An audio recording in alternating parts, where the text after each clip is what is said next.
What's up, yins? This week on Car Dad Bill, we have a 2023 Jeep Compass Latitude Lux Edition 4x4, fancy schmancy little Jeep.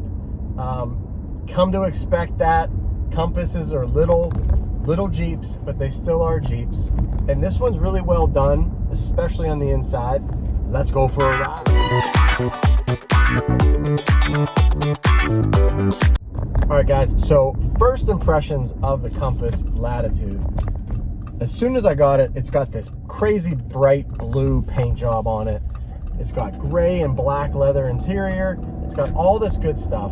So first impressions are loud exterior color and really well done interior.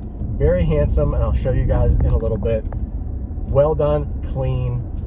And then I start driving it, and I only drove it down into Beaver, and it was a short trip, and it was like the transmission fought me the entire way down there. So that's where we're starting this review, but let's get to the whole thing. All right, guys, standing outside the Jeep Compass, and they did another update on the lighting to kind of match the Grand Cherokees and whatnot. And they did a nice LED projector. I'll show you that shortly. It's advanced LED technology. We have decent wheels, actually. I'm not hating them. I like the decal on the side. It looks very nice. And just the handsome appearance of this Compass. Definitely a small SUV, but totally handsome. Very Jeep. There's those headlights. Real sharp.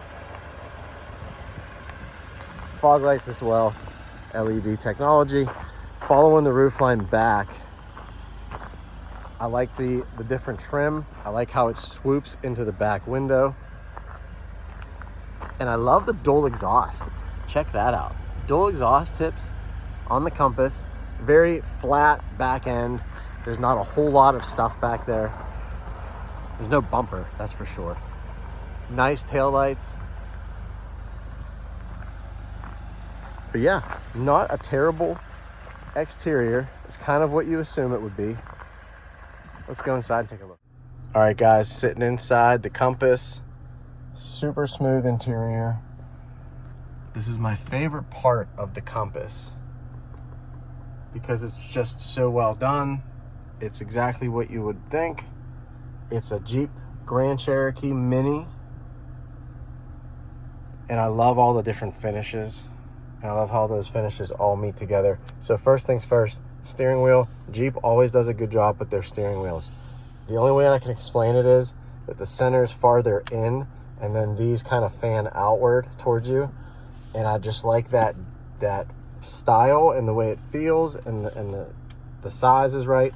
Just, I don't know, it's just different than others. I don't like this stuff. They have cheap feeling turn signals and the headlights and the wipers and whatnot. Now, the gauges up there, analog gauges with a LCD, LED center screen. See if I can get in there and show you just what that looks like, but the glare is pretty bad. You can toggle between all of the stuff in the middle there on your steering wheel right here. Here's all your cruise control stuff as usual. Now, this is where it gets nice. Down here we have this it's like a jeans material or something like that, some kind of fabric, plastic and fake aluminum. I like the door handle though. I like that. And there's a cubby there, your automatic windows, not bad. Comes up here, and now we have this gray, this dark gray with aluminum, and then that same material. I really like how they did the vents, there's like a swivel to it down here. Following that through, same screen layout as in the Jeep Grand Cherokee and the Wagoneer. Really sleek. I like the style. I like how it's built in like that. I love how this all flows together. It's just a really nice looking interior. I think you guys will agree. Some dedicated buttons there, but then everything's really touch on the screen itself. Down here, HVAC, and we got the dedicated buttons for both of those things, dual climate control.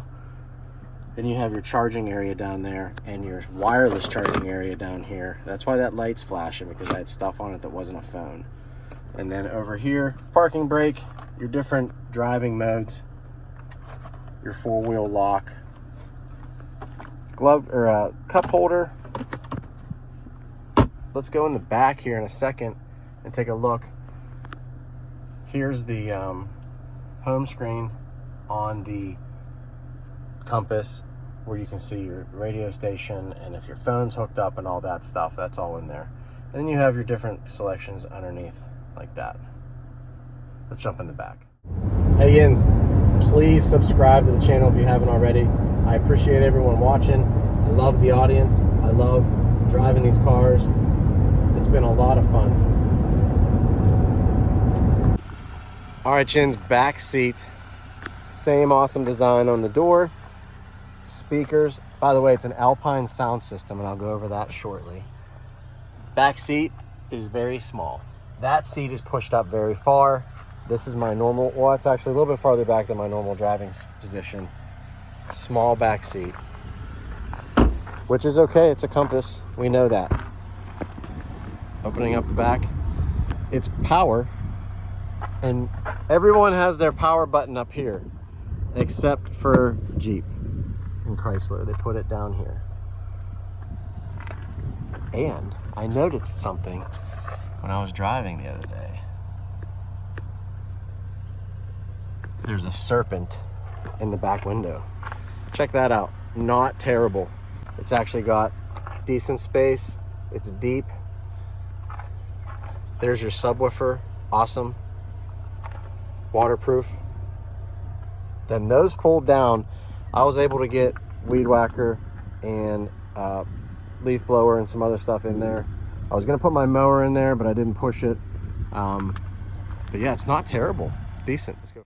Before we go on the ride, facts and figures, as we normally do. Here's the Monroney the Jeep gave me. It's not necessarily a Monroney in the truest sense of that. 2023 Jeep Compass Latitude Lux 4x4, 2-liter turbocharged engine, 4-cylinder, 200 horsepower, 221 pound-feet of torque. It's not terrible on the power.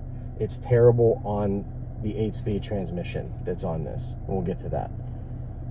24 miles per gallon, 32 city. CDB MPG of 24.4. So it's above average, but it's not, you know, something to write home about. I think it could do better than that. Base price $33,695 with the stuff we have on this model, which is paint, the lighting package, the Lux driver assist package, and the sunroof, which is a big panoramic sunroof. $41,630. So there are the basics on this. Let's get on the road and talk about that. All right, Jins, good and bad. We're gonna start with the bad today because I want to get it out of the way. I don't want to sound like I'm complaining and I hate this thing, because I really don't. It is what it is. That's one of those things when you are Car Dad Bill or you're at whatever, our auto reviewer anywhere else, you get the car and you put yourself in the shoes of the person buying it. So technically, for someone that wants something small and all that, this isn't that terrible. Starting off in the bad list, 24 miles per gallon. Yeah, it needs to be a little bit more than that. It needs to be closer to 30 miles per gallon. And you probably could do that if you lived in an area where you're not suburban or rural. I drove a lot on back roads in this during the week, and I got 24 and a half, which, I don't know, doesn't cut it in my book for something with a 2-liter turbo engine. Then throttle input is the next thing. I don't know if it's the transmission mapping, I don't know if it's the throttle mapping, but when you slow down on a hill on a grade, or you are just trying to maintain, let's say, 30 miles per hour, it has a hard time. It doesn't know where it's supposed to be, and there's a lot of jumpiness back and forth. You might be able to feather that and get used to that as you own the vehicle. So I don't want to say it's like a game changer, a dead end, like game breaker, but deal breaker, excuse me. But, you know, during the time I've had it, it's been very noticeable. There's a lot of hills I live around. It's been very noticeable, and it's been very, you know, like, hey, every time it happens, I'm like, man. But moving on, last thing on my bad list, it's $41,000. A Jeep Compass is $41,000. I know prices are high today. I know things are going on today, but that's a lot of money. And I don't know if it's necessarily, you know, in my opinion, I don't think it's worth it. 40 grand, 41 grand. But let's get to the good list. Good list. Good list starts with handsome exterior. Isn't it? It's like a mini Jeep Grand Cherokee. Nice lighting. I wish it had LED taillights. It has dual exhaust though that make up for it, and it has decent wheels for the package. It's not terrible whatsoever. Second thing on my good list is the interior and the Alpine sound system. The interior in this, like I showed you earlier, is very, very handsome, very well done, classy, clean, hip at the same time, all that stuff. I just like being in here. It's fairly quiet, and I like the way it drives. Bringing me to the last thing. It drives well overall. The transmission takes some getting used to. It's annoying at times. I don't know how to fix that necessarily. But when you drive it on the highway and you drive it on back roads and you have it moving, it's not a bad handling vehicle. I love the steering wheel. It's got great steering feel. When we get to the highway, you'll listen to that motor. That 2-liter turbo 4 makes a goofy noise. It's not goofy, it's just different. See if you can hear it through the phone. But that's my good list. Getting on the highway here shortly. In a land of small crossovers and SUVs all over the road, this thing blends in with them all. It's not a bad thing. It definitely, there's so many out there. Getting on the highway now. And this on-ramp, I always pick this on-ramp because it has 2-3 very sharp S-bends in it. And it's nice to see how cars react to that stuff. This car does a really good job of staying flat. Here we come. Get that goofy bump. Takes that really nicely. It has 5 blinks.